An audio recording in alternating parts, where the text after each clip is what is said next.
नमस्कार, one India Hindi में आपका स्वागत है।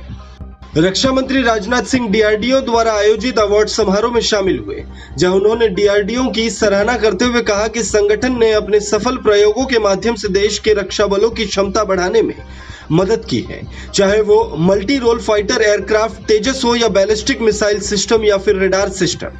डीआरडीओ ने यंग साइंटिस्ट लैब जैसे कार्यक्रम चलाए, जिनके माध्यम से वो वर्तमान के साथ ही भविष्य की जरूरतों के लिए भी काम कर रहा है। डीआरडीओ ने कई स्वदेशी तकनीक का विकास कर आत्मनिर्भरता में मदद की है।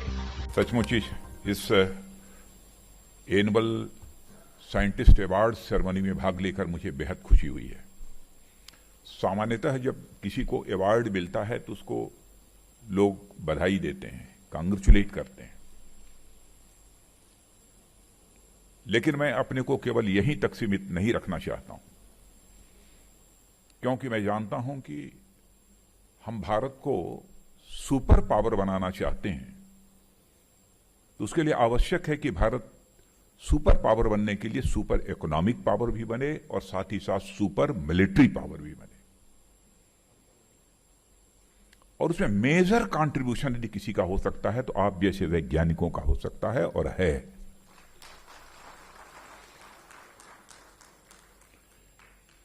इसलिए मैं केवल बधाई ही नहीं देता हूं, आप सब जो वैज्ञानिक यहां पर मौजूद हैं उनको भी और समस्त देश के अपने वैज्ञानिकों को मैं शीश झुकाकर उनका अभिनंदन करता हूं। रक्षा मंत्री राजनाथ सिंह ने शुक्रवार को मिलिट्री लिटरेचर फेस्टिवल में भी हिस्सा लिया।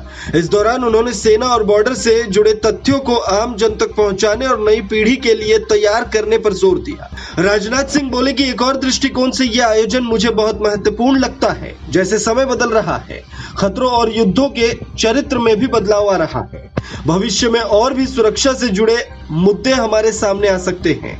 धीरे धीरे संघर्ष इतना व्यापक होता जा रहा है जिसकी पहले कभी कल्पना भी नहीं की गई थी। साथियों, मिलिट्री लिटरेचर को आम जन से जोड़ने के पीछे खुद मेरी भी गहरी रुचि रही है और मेरी बड़ी इच्छा है कि हमारी आने वाली पीढ़ियां हमारे देश के इतिहास और खासकर जो बॉर्डर हिस्ट्री है, सीमाई इतिहास है, उसको जानें और समझें। और इसके लिए हमने डिफेंस मिनिस्ट्री का पद ग्रहण करने के साथ ही बाकायदा एक कमेटी गठित की है और यह हमारे बॉर्डर हिस्ट्री और उससे जुड़े जितने युद्ध हुए हैं, सूरवीरों ने बलिदान दिए हैं और उनके समर्पण को सरल और सहज तरीके से लोगों के सामने लाने की दिशा में यह काम करे, इस दृष्टि से मैंने एक कमेटी का गठन भी किया है।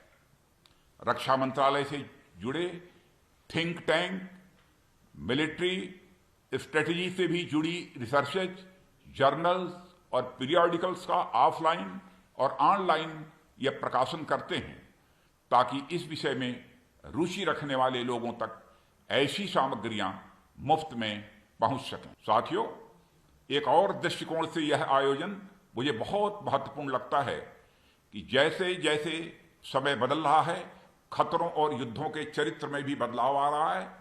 भविष्य में और भी सुरक्षा से जुड़े मुद्दे हमारे सामने आ सकते हैं। धीरे धीरे संघर्ष इतना व्यापक होता जा रहा है जिसकी पहले कभी कल्पना भी नहीं की गई थी।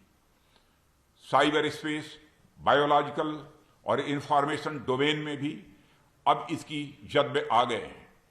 आज मोबाइल की मारक क्षमता मिसाइल की मारक क्षमता से भी कहीं आगे बढ़ चुकी है। दुश्मन सीमा पार किए बिना हमारे लोगों तक अपनी पहुंच बना सकता है। ऐसे में हम सबको बिना वर्दी वाली सेना की भूमिका में भी अनिवार्य रूप से उतरना है। रक्षा मंत्री ने कहा, इस समय हमारी सीमाओं पर चुनौतियां भी हमारे संसाधनों के लिए चुनौती है। मुझे विश्वास है कि हमारी सरकार और हमारे प्रधानमंत्री ये सुनिश्चित करेंगे कि सीमाओं पर संसाधनों की कोई कमी नहीं हो। वहीं पहली बार आयोजित हुए मिलिट्री लिटरेचर फेस्टिवल को लेकर रक्षा मंत्री ने आयोजन की शुरुआत को ही इसकी सफलता बताया। उन्होंने कहा कि हमारे यहाँ लिटरेरी फेस्टिवल और फिल्म फेस्टिवल तो होते रहे हैं, लेकिन मिलिट्री लिटरेचर फेस्टिवल एक नई शुरुआत है। इस खबर में फिलहाल इतना ही। तमाम अपडेट्स के लिए बने रहिए वन इंडिया हिंदी के साथ।